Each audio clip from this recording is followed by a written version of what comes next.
भानपुर गांव में रोशन नाम का एक लड़का रहता था। रोशन एक गरीब किसान था। वो अपनी बीमार माँ के साथ एक छोटी सी झोपड़ी में रहता था। रोशन की माँ सुलेखा को अस्थमा की बीमारी थी। अपनी माँ का इलाज करवाने में ही रोशन की सारी आमदनी खर्च हो जाती थी। दो लोगों के राशन पानी का जुगाड़ भी बहुत मुश्किल से हो पा रहा था। दरअसल पिछले 8 महीनों से रोशन की फसल लगातार खराब हो रही थी। बारिश की मार और जंगली जानवरों ने रोशन को बहुत परेशान किया था, जिससे रोशन अभी तक उभर नहीं पाया था। यही सब सोचकर एक दिन रोशन के आंखों में आंसू आ जाते हैं और वो खुद से ही कहता है, हे भगवान, क्या आप मेरी किस्मत को काली स्याही से लिख रहे थे? मेरे जीवन में कुछ भी अच्छा नहीं चल रहा है। इतनी मेहनत करने के बावजूद भी अपनी माँ को 2 वक्त का खाना अच्छे से नहीं खिला पा रहा हूँ। इसी कारण मेरी शादी नहीं हो रही है। पता नहीं सब कुछ कैसे ठीक होगा भगवान। खुद से ही बातें करते करते रोशन रो पड़ता है। थोड़ी देर बाद अपने गमछे से अपने आंसू पोंछकर रोशन घर की ओर चला जाता है। फिर अपनी माँ के लिए चूल्हे पर खाना बनाने लगता है। बारिश के कारण लकड़ियाँ गीली हो गई थी, जिस कारण पूरी झोपड़ी में धुआं भर जाता है। धुएं के कारण रोशन की माँ सुलेखा को सांस लेने में दिक्कत होने लगती है और वो जोर जोर से खांसने लगती है। अपनी माँ की ऐसी हालत देखकर रोशन बहुत ही ज्यादा घबरा जाता है। हे भगवान, ये क्या कर दिया मैंने? चलिए माँ, मेरे साथ बाहर चलिए। रोशन किसी तरह अपनी माँ को झोपड़ी से बाहर ले जाता है और एक पेड़ के सहारे उनको बैठा देता है। मुझे माफ कर दो माँ, मैं अभी कितना पागल हूँ। पता है आपको धुएं से दिक्कत होती है, फिर भी मैंने पूरे घर में धुआं धुआं भर दिया। कोई बात नहीं बेटा, इसमें तेरी क्या गलती है? तू तो बस मेरा ख्याल रखने की कोशिश करता है। आखिर तू खाना भी तो मेरे लिए ही बना रहा था ना। कैसे बदनसीब माँ हूँ मैं। बेटा बाहर से मेहनत करके आता है, उसको खाना बनाकर भी नहीं दे पाती। ऐसा मत कहो माँ, आप मेरे लिए सब कुछ हो। तभी सुलेखा जोर जोर से खांसने लगती है। वहीं बगल से एक लड़की मटके में पानी लेकर जा रही थी। जब वो सुलेखा को खांसते हुए देखती है तो अपना मटका लेकर उनके पास आ जाती है और कहती है, ये लीजिए अम्मा, पानी पी लीजिए, आपकी खांसी को आराम मिल जाएगा। ऐसा कहकर वो लड़की सुलेखा को पानी पिला देती है। जीती रहो मेरी बच्ची, कितना अच्छा स्वभाव है तुम्हारा। कहाँ रहती हो? इस गांव की तो लग नहीं रही हो। हाँ अम्मा, मैं बगल वाले गांव में रहती हूँ।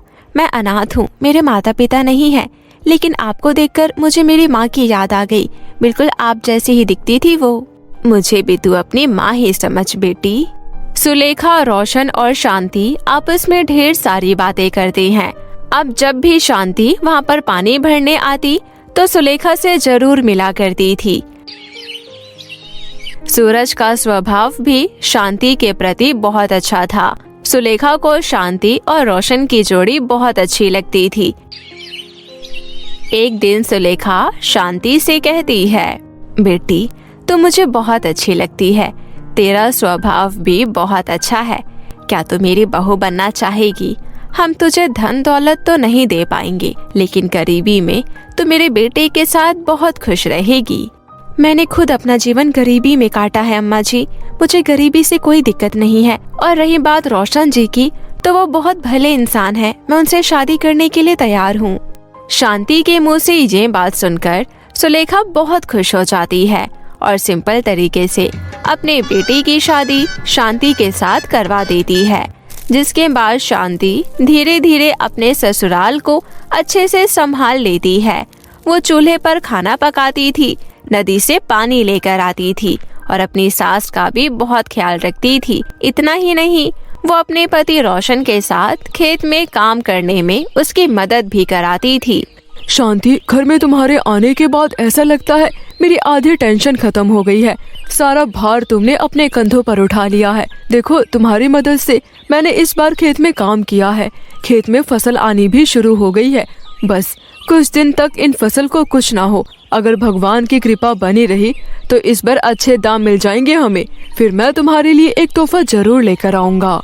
आप मेरे लिए तोहफा बाद में ले आइएगा, पहले माँ जी की दवाइयाँ जरूरी है।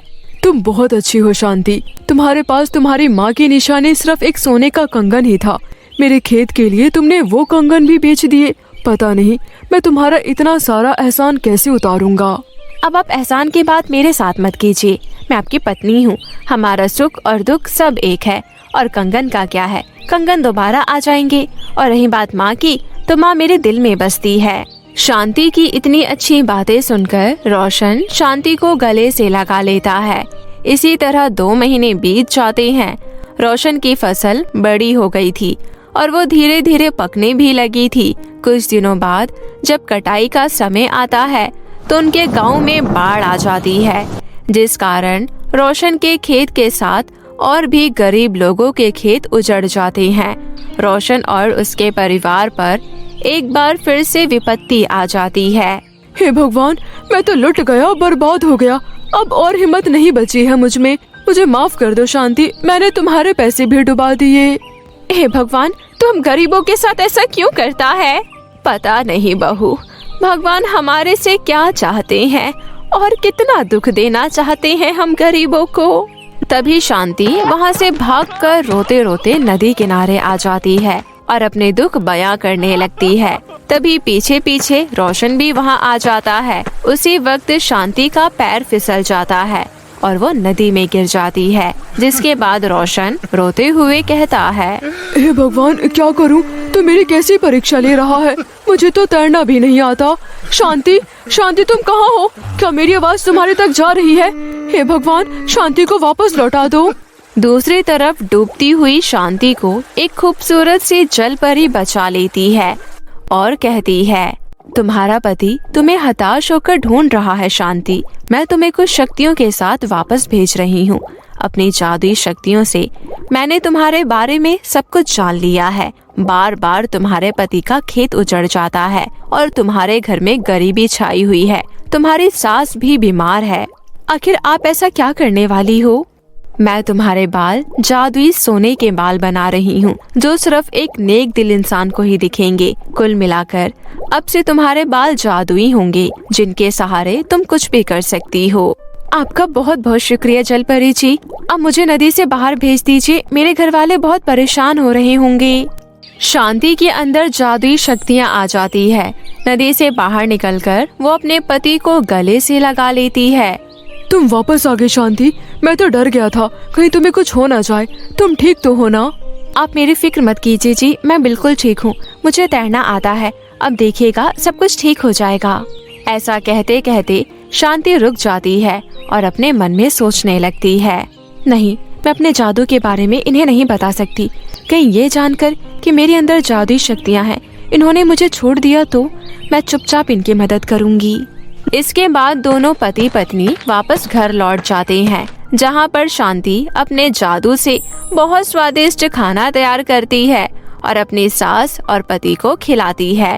वाह बहू, खाना तो बहुत स्वादिष्ट है, लेकिन घर में पूरी पकवान बनाने के लिए राशन कहाँ से आया? हाँ शांति, कहाँ से आया है ये सब? पता नहीं। हाँ, याद आया, वो कुछ अगल बगल वाले गांव के लोग हमारे गांव में राशन बांटने आए थे, मैंने उन्हीं से लिया था। अच्छा तो ऐसा है, लेकिन इतनी सी बात बताने में तुम इतना लड़खड़ा क्यों रही हो? और तुम्हारे बालों को क्या हो गया है? जब से नदी में से आई हो सुनहरे सुनहरे दिखाई दे रहे हैं। हाँ, मुझे भी ऐसा लगा, शायद नदी में गिरने की वजह से बालों का रंग खराब हो गया है। 2-3 दिन तेल डालूंगी तो ठीक हो जाएगा। इस तरह बहाना बनाकर शांति चुटकियों में कभी घर साफ कर देती थी तो कभी चुटकी बजाते ही खाना तैयार हो जाता था। अपने जादू से शांति अपनी सास के लिए दवाइयाँ भी प्रकट कर लेती है और एक दिन वो अपने मन में सोचती है, रोशन जी अभी बहुत ज्यादा परेशान है, मुझे उनके खेत को भी ठीक करना होगा। यही सही समय है, इनके सो जाने के बाद खेतों में जाऊंगी मैं। ऐसा सोचकर शांति आधी रात को अपने खेतों की तरफ बढ़ती है। शांति को घर से निकलता हुआ रोशन देख लेता है और वो उसका पीछा करने लगता है। आखिर इतनी रात को शांति जा कहाँ रही है? मुझे इसका पीछा करना चाहिए। रोशन शांति के पीछे पीछे जाता है। वो देखता है कि शांति खेतों में जाकर अपने सुनहरे बाल तोड़कर कुछ कहती है। हे जादुई सोने के बाल, मेरे पति के खेत को फिर से हरा भरा कर दो कि कोई भी आंधी तूफान और जंगली जानवर हमारे खेत को खराब ना कर सके। ऐसा कहते ही शांति वो बाल खेत में छोड़ देती है। उसके ऐसा करते ही खेत में एक चमत्कार होता है। उनका उजड़ा हुआ खेत पकी हुई फसलों से भर जाता है। अरे वाह, हमारा खेत तो फिर से हरा भरा हो गया है। रोशन जी जब इसे देखेंगे तो बहुत खुश हो जाएंगे।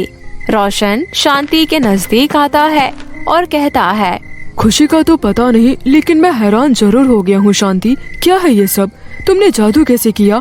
इसका मतलब घर में जो स्वादिष्ट खाना और माँ की दवाइयाँ आ रही थी वो तुम अपने जादू से कर रही थी। मुझे माफ कर दीजिए रोशन जी, आपको सब पता चल गया। मुझे डर था कि कहीं आपको सब पता चल गया और आपने मुझे छोड़ दिया तो, बस इसलिए मैंने आपसे ये बात छुपाई। मुझे माफ कर दीजिए। तुम्हारी जादुई होने से मुझे कोई फर्क नहीं पड़ता, लेकिन ये सब हुआ कैसे शांति? उसके बाद शांति सूरज को नदी के अंदर घटी सारी घटना के बारे में बताती है।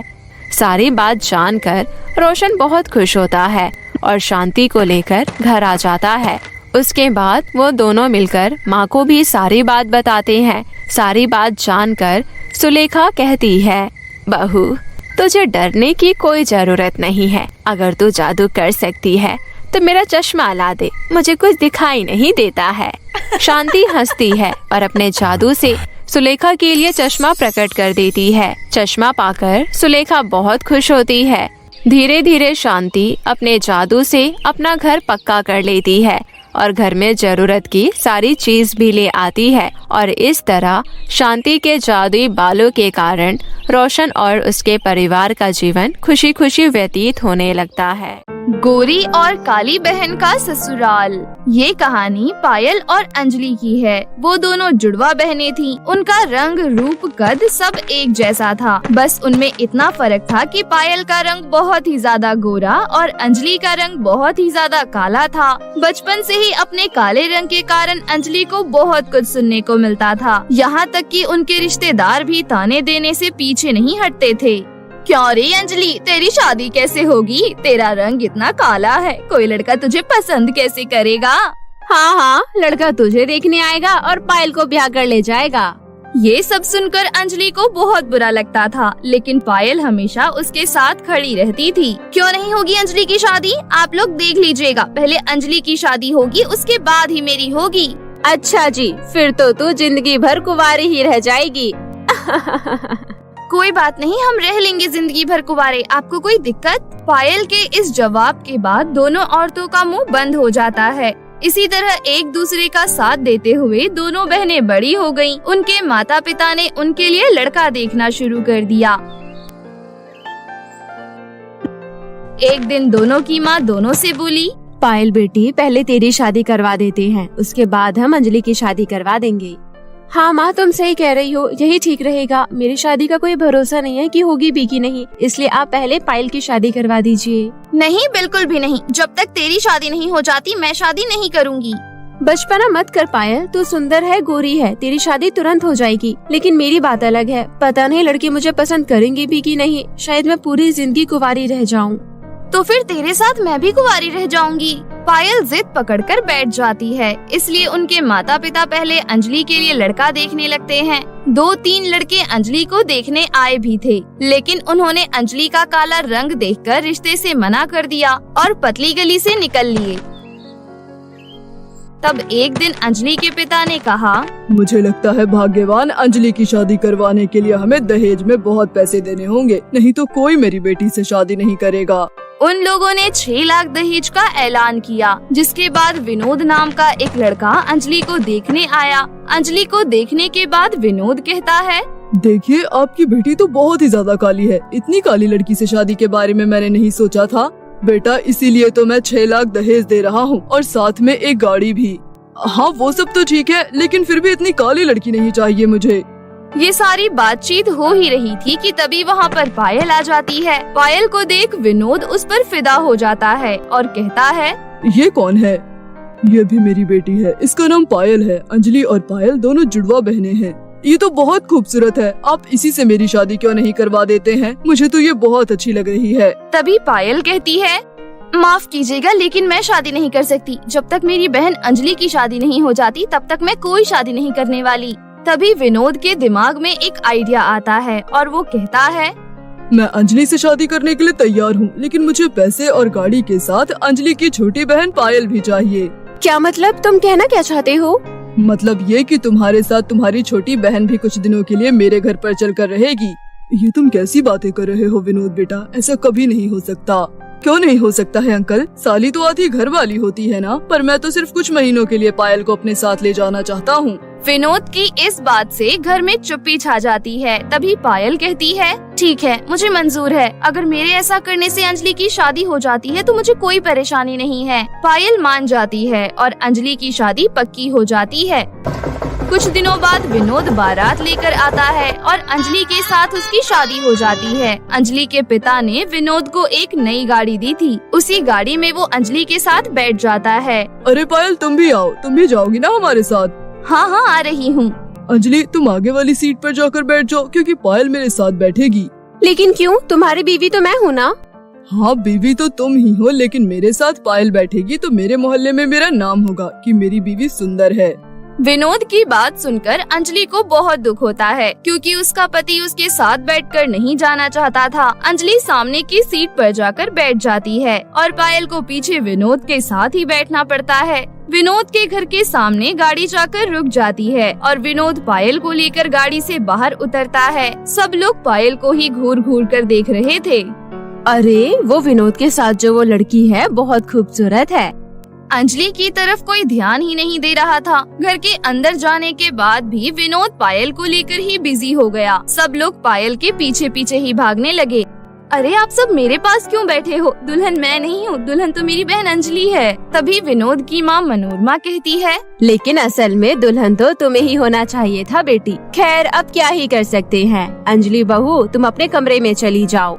अंजलि अपने कमरे में चली जाती है और गुस्सा होकर बैठ जाती है। थोड़ी देर बाद उसके पास पायल आती है और कहती है, क्या हुआ अंजलि, इस तरह गुस्सा होकर क्यों बैठी है?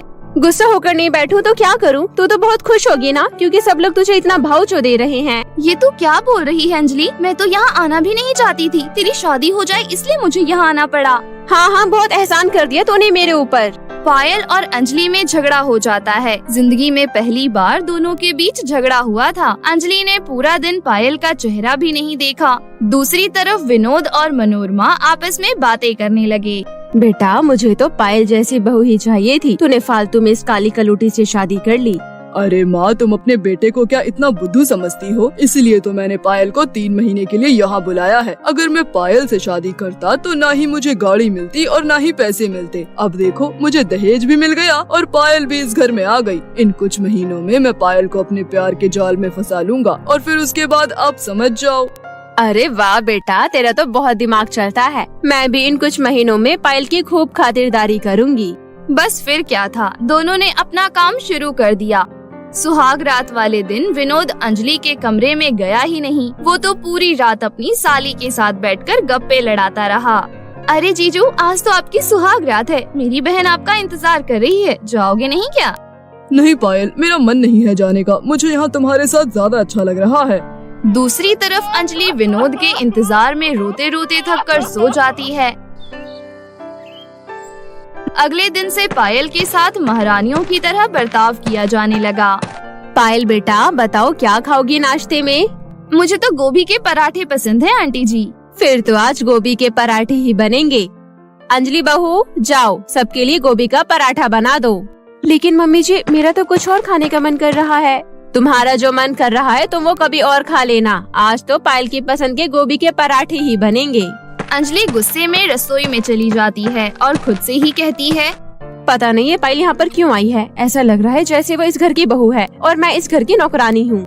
इस तरह दोनों बहनों के बीच फासला बढ़ता गया। रोजाना पायल की खूब खातिरदारी होने लगी। रिश्तेदार भी घर आकर पायल से ही बात करके घर लौट जाते थे। अंजलि तो बस खाना बनाने और घर साफ करने के लिए घर में आई थी। विनोद भी अंजलि के साथ कमरे में नहीं सोता था। एक दिन अंजलि ने पायल से कहा, सुन पायल, अब तू वापस घर चली जा। मुझसे अब ये सब देखा नहीं जा रहा। लेकिन तब तक मनोरमा और विनोद की खातिरदारी से पायल भी पिघल चुकी थी। उसने अंजलि का जवाब देते हुए कहा, क्यों? तुझे जलन हो रही है मुझसे? तेरी वजह से ही आई हूँ मैं इस घर में। अब मैं जब तक चाहे यहाँ पर रहूंगी। लेकिन मैं नहीं चाहती कि तू यहाँ पर रहे। तेरे चाहने ना चाहने से कुछ नहीं होता है अंजलि। तू इस घर की बहू नहीं, नौकरानी है। पायल की इसी बात ने अंजलि को अंदर से तोड़ दिया। उस दिन से दोनों बहनों के बीच बातचीत बंद हो गई। लेकिन उसी रात जब पायल पानी पीने के लिए उठी तो उसने देखा कि विनोद और मनोरमा घर के हॉल में कुछ बातें कर रहे हैं। बेटा, तेरी शादी को 4 महीने बीत गए हैं, अब तो पायल से शादी कर ले। हाँ माँ, हमारा प्लान काम कर रहा है। पायल धीरे धीरे पिघल रही है, बस कुछ दिन और इंतजार करो। पायल ने सब कुछ सुन लिया और उसे उन दोनों के प्लान के बारे में सब कुछ पता चल गया। वो चोरी छुपे अंजलि के कमरे में गई और उससे माफी मांगने लगी। लेकिन अंजलि ने पायल की बातों पर यकीन नहीं किया और उससे बात करने से इनकार कर दिया। अंजलि, मुझे माफ कर दे, इन दरिंदों को पहचानने में मुझसे गलती हो गई। मुझे तुझसे बात नहीं करनी। तू गोरी है इसलिए खुद को महान समझती है। लेकिन पायल ऐसे हार नहीं मान सकती थी। सुबह सुबह उसने अपने सर पर हेयर रिमूवल क्रीम लगा ली। थोड़ी देर में उसके सर से सारे बाल झड़ गए और वो टकली हो गई। छी पायल, ये क्या किया तुमने? क्यों? देखो ना मेरी तरफ। अब मैं तुम्हें अच्छी नहीं लग रही? अब नहीं करोगे मुझसे शादी? नहीं, मुझे किसी गंजी लड़की से शादी नहीं करनी। यही हो तुम अंदर से। लड़कियों को बाहर की सुंदरता से मापते हो। तुम और तुम्हारी माँ दोनों के दोनों घटिया इंसान हो। मुझे भी नहीं रहना इस घर में। विनोद, मैं तुम्हें डाइवोर्स देना चाहती हूँ और हाँ, 6 लाख रुपए और गाड़ी सब कुछ सोच समेत वापस कर देना। ऐसा कहकर दोनों बहनें वहाँ से चली जाती हैं। अंजलि कुछ दिनों बाद विनोद के घर डाइवोर्स के पेपर भिजवाती है। ना चाहते हुए भी विनोद को उस पर साइन करना पड़ता है और सारा दहेज का पैसा और गाड़ी उन्हें वापस करनी पड़ती है। उस दिन के बाद से दोनों बहनें कभी शादी नहीं करती और खुशी खुशी अपना जीवन व्यतीत करने लगती हैं। ये जादुई कहानी एक शानू नाम के लड़के की है जो अपनी माँ तानिया के साथ रहता था। वो दोनों एक साथ बहुत खुशी खुशी रहते थे।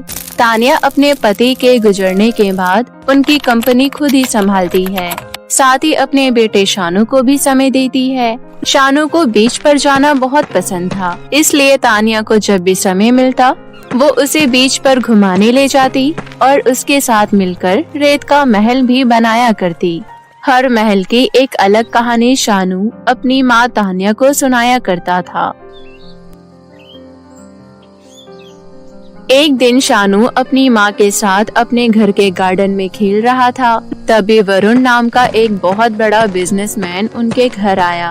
अपनी बेटी पीहू के साथ वरुण तानिया का हाथ मांगने आया था। उसे तानिया बहुत पसंद थी। वो जानता था तानिया को किसी के सहारे की जरूरत है। दरअसल वरुण तानिया का कॉलेज फ्रेंड था। वरुण की वाइफ की भी डेथ हो चुकी थी और उसके बेटी पीहू को एक माँ की जरूरत थी। साथ ही तानिया भी अपने बेटे के साथ अकेली ही थी, इसलिए वरुण ने तानिया से शादी करने का फैसला किया। कुछ ही दिनों बाद दोनों की शादी हो गई।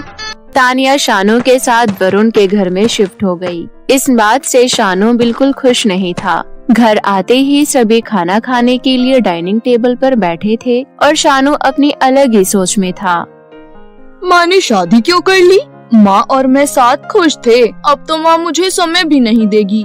उसके साथ बैठी पीहू फुसफुसाते हुए बोली, सुनो शानू, क्यों ना खाना खाने के बाद हम मेरे प्ले रूम में चले। लाइट ऑफ होने के बाद हम रूम से बाहर खिसक जाएंगे। अपनी कैंडल लेकर मुझे अपने रूम के बाहर मिलना। उस रात तानिया और वरुण दोनों बाहर किसी काम से गए थे। लाइट बंद होते ही शानू कैंडल लेकर अपने रूम के बाहर आ गया। पीहू पहले से ही शानू का वेट कर रही थी। इस तरफ चलो मेरे साथ। शानू पीहू के पीछे पीछे चलने लगा। फिर एक रूम के आगे आकर दोनों रुक गए। पीहू ने उस बड़े से दरवाजे को खोला। दोनों अंदर गए। शानू देखकर हैरान रह गया। प्ले रूम बहुत बड़ा था। उसमें बहुत सारे तरह तरह के खिलौने भी थे। वाओ, तुम्हारे पास तो बहुत सारे खिलौने हैं। वाओ, ये जहाज तो बिल्कुल कैप्टन जॉन के जहाज जैसा है ना? हाँ, ये वही है। और ये ब्रिक्स का बॉक्स, मेरे सिपाही, वो खेतों के जानवर, किसान वाले गुड्डे, जादूगर और चुड़ैल, और ये रेत के डिब्बे। तुम किसके साथ खेलना चाहोगे? किसी के साथ नहीं, पर सबके साथ। क्या मतलब है तुम्हारा? चलो एक शहर बनाते हैं। शानू और पीहू मिलकर एक बड़ा और विशाल शहर बनाने लगे।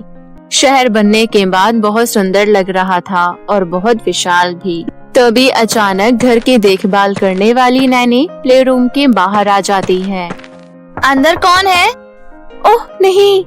नैनी दरवाजा खोलती है और गुस्से से कहती है, तुम दोनों अभी तक जाग रहे हो? और ये क्या? ये तो वही डाइनिंग टेबल का कैंडल स्टैंड है ना? और मेरी सिल्वर ट्रे? तुम्हारी हिम्मत कैसे हुई? नैनी, मुझे कुछ नहीं सुनना। जब तक तुम्हारे माता पिता नहीं लौटते, मैं यहाँ की इंचार्ज हूँ। चलो तुम दोनों सोने चलो, कल सुबह मुझे ये सब ठीक ठाक करना होगा। नहीं, आप हमारे इस शहर को नहीं तोड़ सकती। अभी मुझे इसे माँ को दिखाना है, उन्हें बहुत पसंद आएगा। मुझे कुछ नहीं सुनना। दोनों बच्चे मुंह लटकाए अपने अपने कमरों में चले जाते हैं। उन्हें बहुत गुस्सा आ रहा था कि उनकी मेहनत पानी में जाने वाली है। वो दोनों फिर से प्ले रूम में घुस गए, एक आखिरी बार अपने बनाए हुए शहर को देखने के लिए। साथ ही दोनों रो भी रहे थे। शानू का एक आंसू शहर पर गिर जाता है। तभी कुछ अजीब सा हुआ। एक कोमेट आकाश से गुजरा और दोनों अपने ही बनाए हुए शहर में पहुंच गए। हम कहाँ हैं? क्या ये एक सपना है? पर हम तो सोए ही नहीं थे। जहाँ तक वो देख सकते थे वहाँ हर जगह पर सिर्फ घास ही घास थी। वहाँ पर बस उन्हें एक सीढ़ी दिखाई दी। क्या लगता है हमें इस पर चढ़ना चाहिए? मुझे कुछ और दिखाई ही नहीं दे रहा यहाँ पर। शानू और पीहू उस सीढ़ी पर चढ़ने लगे। वो चढ़ते जा रहे थे लेकिन सीढ़ी खत्म ही नहीं हो रही थी। चढ़ते चढ़ते वो एक विशाल टावर के ऊपर पहुँच गए और उन्हें कोई दिखाई दिया जो लिखाई कर रहा था। शानू, ये कैप्टन जॉन की तरह नहीं दिख रहे हैं? हाँ बिल्कुल। शानू, ये डॉम्स और ब्रेस बॉल्स वही है ना जो हम घर में इस्तेमाल करते हैं? हाँ ये वही है। मतलब? वैसे तुमने पता लगा ही लिया होगा, ये वही शहर है जो तुम दोनों ने बनाया था, इसलिए तुम यहाँ हो। मतलब? तुमने ये शहर बनाया। आंसू बड़े कमाल के होते हैं। जब तुम्हारे आंसू इस शहर पर पड़े और वो भी ऐसे समय पर जब आकाश में कॉमेट गुजरा तो जादू हुआ और तुम यहाँ आ गए। क्या सच में? पर हमने इतने सारे लोगों को तो बनाया ही नहीं, तो ये सब लोग कहाँ से आ गए? और हमने बिल्डिंग के अंदर तो काम किया ही नहीं था, तो ये सब कैसे हुआ? इतने सारे सवाल। वैसे शहर बनाने के लिए तुमने बहुत सी चीजों का इस्तेमाल किया और वो चीजें किसी और ने बनाई। जैसे जिस इंसान ने इस चेसमैन को बनाया वो यहाँ है, जिसने लकड़ी को तराश, पेट किया, पैक किया और बेचा, वो सब यहाँ पर हैं। यही वो लोग हैं और इन्होंने ही बिल्डिंग के अंदर काम भी किया है। वाओ, पर वो यहाँ कैसे आए? अपने सपनों में जब वो सो जाते हैं और सपना नहीं देखते तब वो यहाँ आकर रहने लगते हैं, जैसे यहीं के हो, और जागते ही वो वापस अपनी दुनिया में चले जाते हैं पहले की तरह। सर हमारी बात सुनिए, हमें वापस अपनी दुनिया में जाना होगा। घर पर सब लोग परेशान हो रहे होंगे।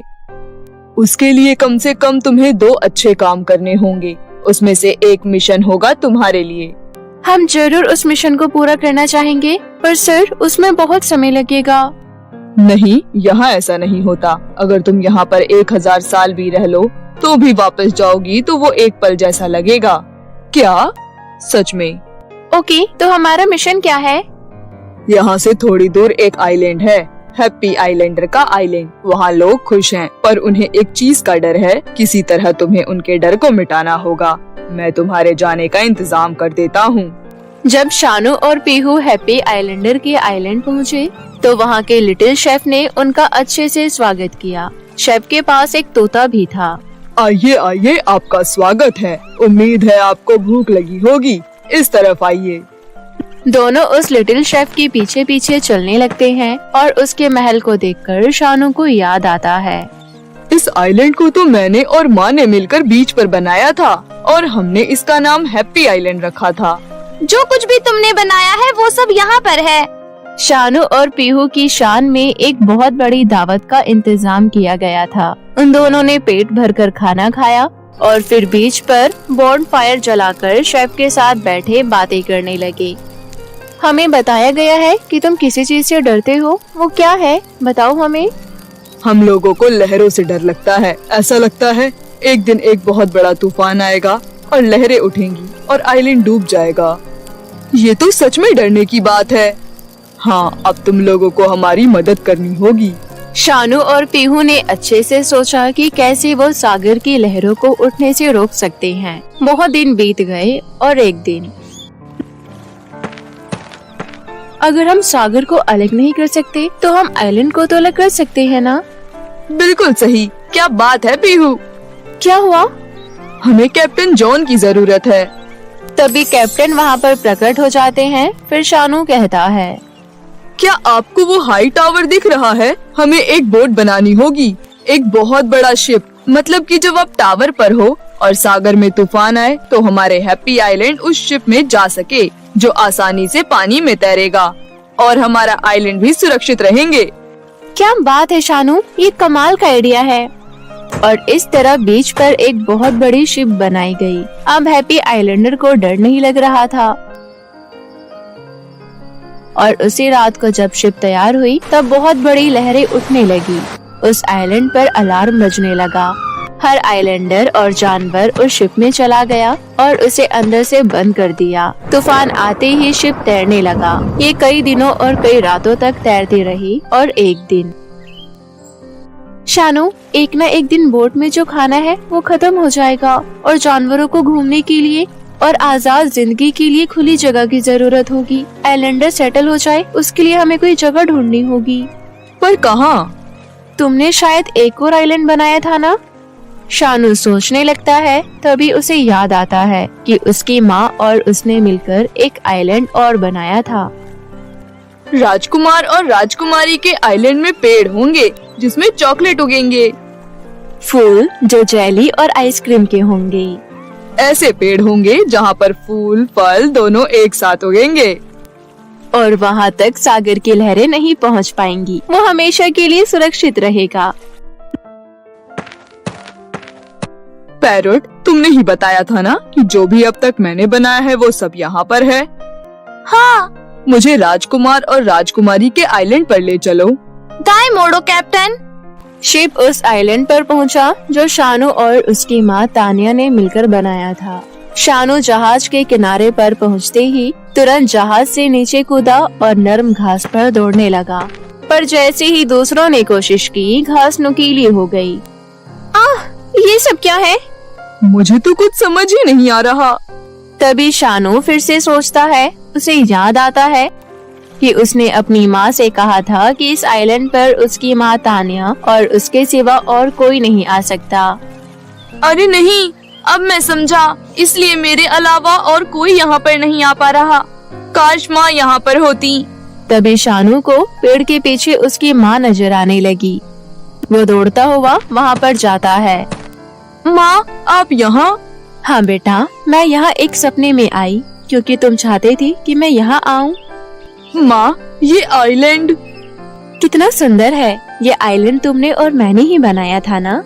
हाँ माँ, इसलिए मैं इसे किसी और को नहीं देना चाहता, पर साथ ही मैं आइलैंडर की मदद करना चाहता हूँ। मुझे समझ नहीं आ रहा अब मैं क्या करूँ।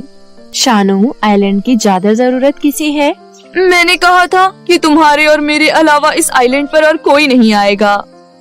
हाँ ना, इसलिए हम इसे अभी बदल सकते हैं। पर ये हमने बनाया था, ये हमारा है। हाँ बेटा, ये हमारा है, पर हम और भी बनाएंगे साथ में। माँ, सच में? पर आपने तो शादी कर ली है। बेटा, शादी हो गई है तो क्या हुआ? इसका मतलब ये थोड़ी है कि मैं अपने बेटे को भी भूल जाऊंगी। हम अब भी वैसे ही साथ में टाइम स्पेंड करेंगे। और इस बार सिर्फ हम दोनों नहीं होंगे, हमारे साथ साथ तुम्हारे पापा और तुम्हारी एक बहन भी है जो तुमसे उतना ही प्यार करते हैं जितना कि मैं करती हूँ। वैसे तो मैं ये बात जानता था माँ, पर आपके मुंह से सुनना चाहता था। आपका बहुत बहुत शुक्रिया। मुझे माफ कर दो, मैंने आपके साथ बुरा बर्ताव किया। कोई बात नहीं।